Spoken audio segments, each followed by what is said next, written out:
मोदी सरकार के 3 साल पूरे हो गए हैं और आज सरकार के वरिष्ठ मंत्री अरुण जेटली अपना हिसाब देने के लिए मीडिया के सामने आए थे। जेटली ने सवाल का इंतजार नहीं किया और खुद ही देश के विकास में आई गिरावट पर बोलने लगे और उसके लिए दुनिया भर में जारी आर्थिक मंदी और पिछली यूपीए की सरकार को जिम्मेदार बताया। देशों पे उसका प्रभाव पड़ता है। ट्रेड भी श्रिंक हुआ विश्व भर में, जिसका असर एक किसी भी अर्थव्यवस्था के एक्सपोर्ट्स पे पड़ता है। पूरे विश्व में जो बड़ी अर्थव्यवस्थाएं थी उनमें प्रोटेक्शनिज्म की आवाज हुई और कई प्रकार के जियोपॉलिटिकल अनसर्टेनिटीज थी। और इसके साथ साथ जो 3 वर्ष पहले जो अपने देश की स्थिति थी,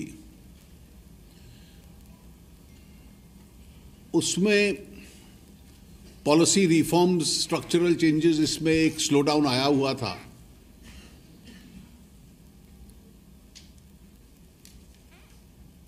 और जो संदर्भ हमारी इकोनॉमी का था पूरे विश्व भर में,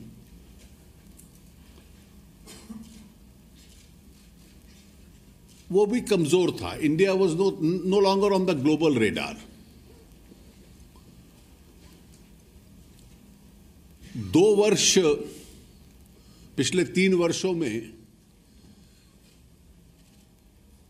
मॉनसून भी खराब था, बरसात कम थी और जो व्यवस्था विरासत में मिली थी उसकी एक विश्वसनीयता, क्रेडिबिलिटी कमजोर हो चुकी थी, विशेष रूप से करप्शन और इनडिसिसिवनेस के कारण।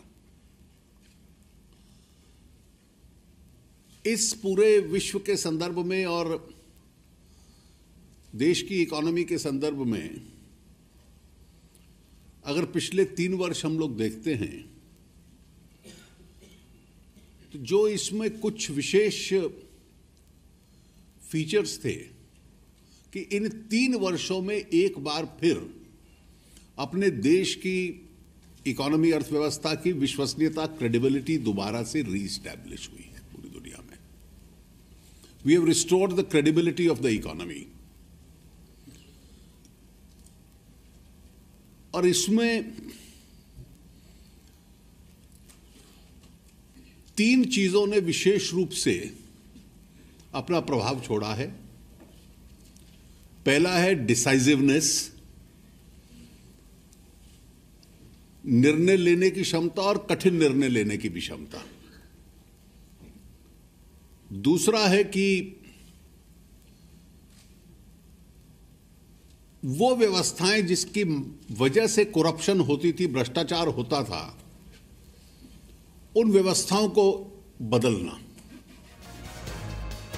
नोटबंदी का असर भी जीडीपी पर दिखा है।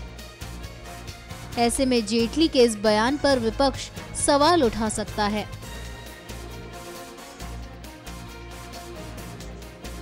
एनएमएफ न्यूज़ की रिपोर्ट।